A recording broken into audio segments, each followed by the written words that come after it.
Have you ever been in a room full of adults, but felt like you were the only grown-up there? Yeah, it's a weird feeling. We tend to think of emotional maturity as this fixed thing. You either have it or you don't. But what if that's all wrong?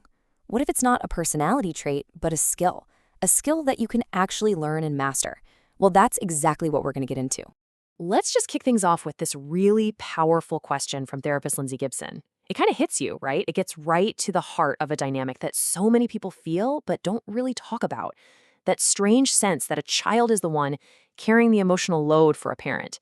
It's an unsettling idea, for sure, but it opens up a really important conversation.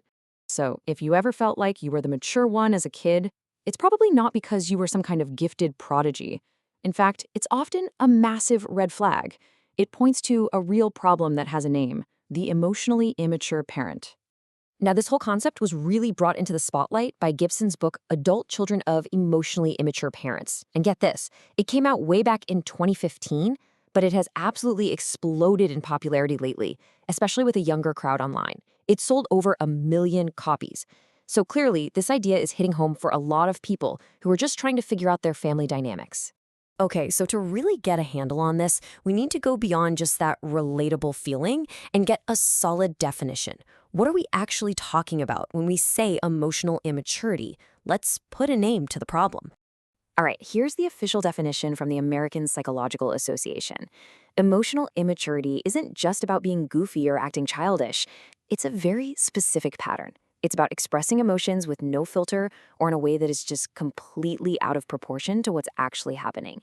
And a lot of the time, this is a cycle. It comes from people whose own emotional needs weren't met when they were kids. To put it really simply, think of it this way. It's when a full-grown adult has an emotional reaction that looks more like a toddler's tantrum. They get totally overwhelmed, maybe they lash out. They just can't seem to regulate their feelings the way you'd expect a grown-up to. So how does this actually show up in everyday life? How can you spot these patterns? Let's break down the key differences between emotionally mature and immature behaviors side by side. Okay, check out the contrast here. An emotionally mature person, they can control their impulses. An immature person is just reactive. One is generally optimistic, the other tends to be pessimistic and anxious. You see the pattern, right? It's really about internal control versus external reaction. A mature person takes responsibility and can actually hear critical feedback. An immature person, they're busy blaming everyone else and get super defensive. So as you're looking at this chart, just take a second. Do any of these behaviors on either side feel a little familiar?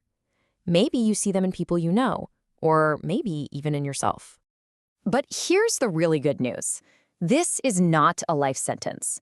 Emotional maturity can absolutely be developed, and probably the best roadmap out there for doing this is the idea of emotional intelligence, which is broken down by Daniel Goleman into 4 key areas.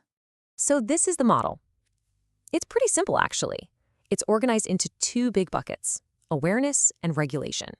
And then it's split between what you know about yourself and what you know about other people.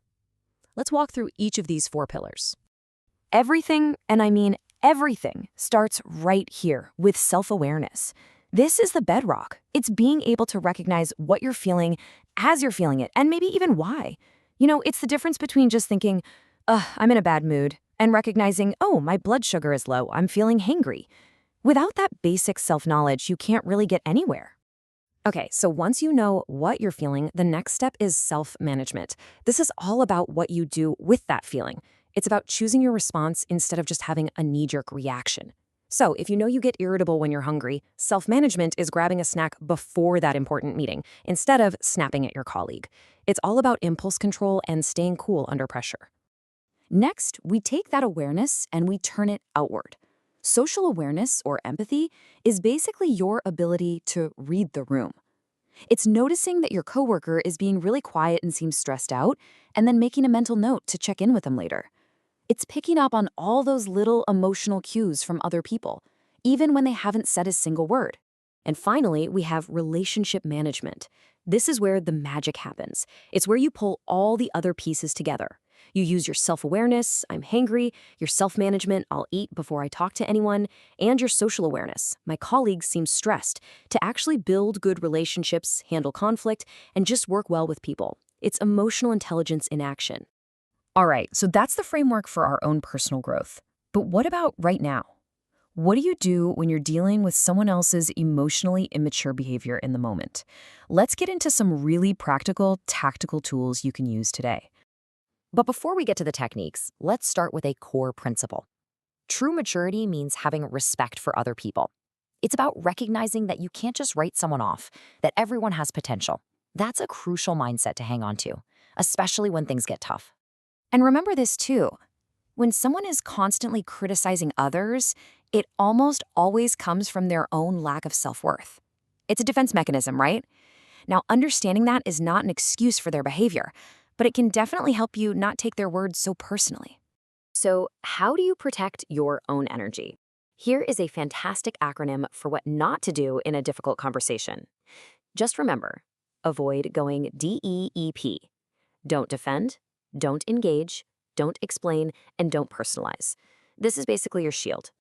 And here's why this is so brilliant. When you're dealing with someone who isn't actually trying to understand you, defending and explaining yourself is a waste of time. You're just handing them more ammunition to twist and use against you. Going DEEP will drain your battery, and it will never, ever get you a resolution. Okay, but what about texts and emails? We all know how those can spiral out of control. Well, for written stuff, there's another great tool, BIF. You want your response to be brief, informative, formal, and firm. It just shuts down all the drama before it even gets started. I mean, just look at how clean and simple this is. Thanks for your message. I won't be attending. Wishing you well. It's polite, it gives the necessary information, and there is absolutely nothing to argue with. It just ends the conversation. Done. So let's bring it all home. If there's one thing you take away from all this, please let it be this. Emotional maturity is not set in stone. It's not something you're just born with.